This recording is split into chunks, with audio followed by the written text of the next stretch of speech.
Hi everyone, and welcome to Shukin Science. In this video, we'll walk you through the process of spermatogenesis as directed by male sex hormones, including testosterone. So, as you know, gametogenesis or spermatogenesis takes place in the testes of men. And there are actually a few different sections of the testes we can look at when we talk about spermatogenesis. The primary location we're going to focus on is the seminiferous tubules. Now recall that there is this section known as the epididymis where sperm cells will go to gain their motility, but what we're going to talk about is how those sperm cells arise in the first place. So if we zoom into the testicular tissue here, what we're going to see if we look at a cross section is a whole bunch of these tubes. So imagine just millions of tubes kind of winding their way through the testes. And then interdispersed throughout the tubes, or outside of the tubes, I should say, are some additional support cells. Now, of course, we know that those tubes are called seminiferous tubules.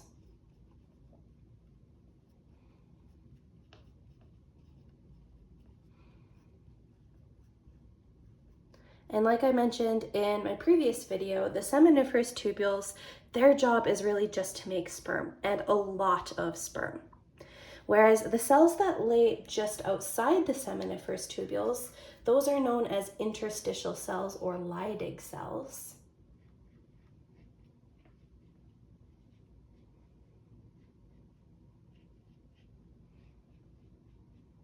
And the job of interstitial cells is really just to secrete hormones, which help support sperm development inside of the tubules. So when we take a look at the tubules and we zoom way into them, what we can actually see is a few different layers. Closer to the outside or the edges of the tubules here, what we're going to see here are the immature sperm cells, which I've drawn kind of in blue. Those are known as spermatogonia.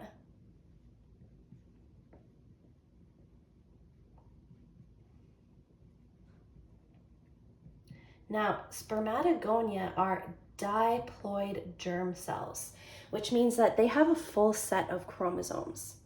Now, obviously, sperm cells are haploid. They only have half the chromosomes, so that when they eventually reach an egg, they can create a full set.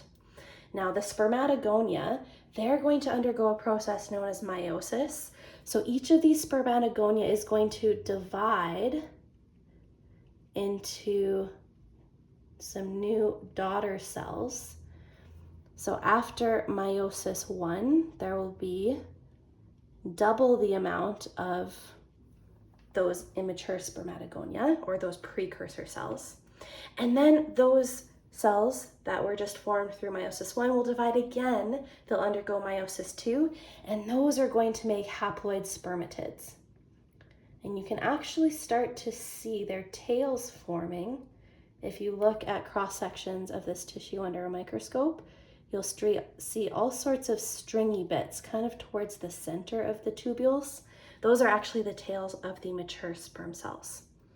So the spermatogonia, the precursors of the sperm cells, they undergo meiosis, and that will eventually form spermatids, which are haploid.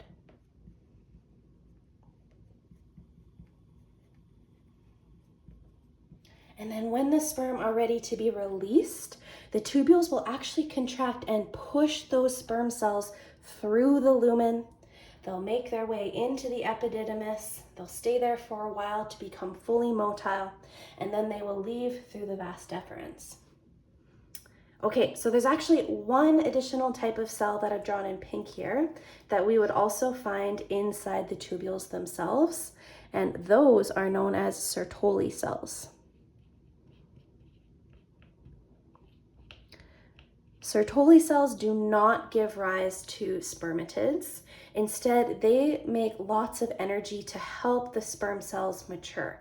So we say they provide metabolic support for the sperm as they develop. And make sure you don't get the Sertoli cells mixed up with the interstitial cells, right? The interstitial cells are outside of the tubules and they make hormones for sperm development, whereas Sertoli cells are inside the tubules, and they help support the sperm in terms of their metabolism. So they make ATP. Okay, now obviously this process here inside of the seminiferous tubules, it doesn't begin until puberty. Little boys aren't making mature sperm cells. They do, however, have all of these spermatogonia, just ready to go, kind of waiting around to get the signal to start dividing. And that signal originates from a part of the brain known as the hypothalamus. Around the age of puberty, so like 11, 12, 13, 14, the hypothalamus is going to start secreting a hormone called GnRH, which stands for gonadotropin releasing hormone. And this is actually the exact same hormone that triggers the onset of puberty in females. GnRH then travels the short distance to the pituitary gland, which is also found in the brain, and it tells the pituitary to start making two different hormones. The first one is called LH, or luteinizing hormone, and it travels to the testes, but it specifically targets the interstitial cells, and it tells those cells it's time to start making testosterone.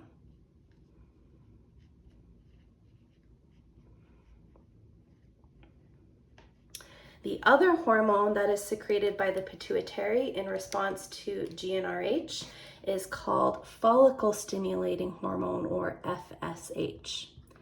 Now, just like LH, FSH also travels through the bloodstream into the testes, but instead of targeting the interstitial cells, it targets the seminiferous tubules themselves, and it gives that signal that spermatogonia need to start dividing, and it tells those seminiferous tubules to make mature sperm cells. So this is where we start seeing sperm actually develop. Now, of course, we know that testosterone is required for sperm development. So when the interstitial cells secrete testosterone, it helps out with this process of spermatogenesis. But we also know testosterone has a lot of other effects on the body. It stimulates the development of secondary sex characteristics, which are in a way kind of like side effects of testosterone, because they're not directly required for reproduction. These are characteristics that we tend to associate with most males. Things like an easier time retaining muscle tone, narrower hips, more facial hair, deeper voices, that sort of a thing. So that's why at puberty, you don't just become fertile, you notice some other changes in your body as well. Okay, one last thing. So it turns out our body has this wonderful mechanism to make sure we are always at a state of homeostasis. You want just the right amount of testosterone and sperm. Too much or too little can have implications for your fertility. And so our body uses a system known as negative feedback to regulate the production of these two things. When sperm count in the testes gets too high, it triggers the release of another hormone called inhibin, and then that travels through the bloodstream to the brain, and it tells the hypothalamus it's time to shut this down. We've got too much sperm, and so the hypothalamus stops making GnRH, and then it stops telling the pituitary to make FSH and LH, and then the body stops making testosterone and sperm. The same thing happens when testosterone levels get too high. So if testosterone levels get too high, they'll travel through the bloodstream to the hypothalamus, and they will also tell the hypothalamus to shut down GnRH production, which tells the pituitary to stop making these hormones, which shuts down the production of these two things. And then, of course, once these two things get too low, that negative feedback signal is removed. So then the hypothalamus is no longer inhibited, and it keeps making GnRH, keeps making these two hormones, and keeps making these two products. So in this way, hormone levels in men are constantly in a state of fluctuation. I know people like to say teenagers are hormonal, or sometimes women are hormonal.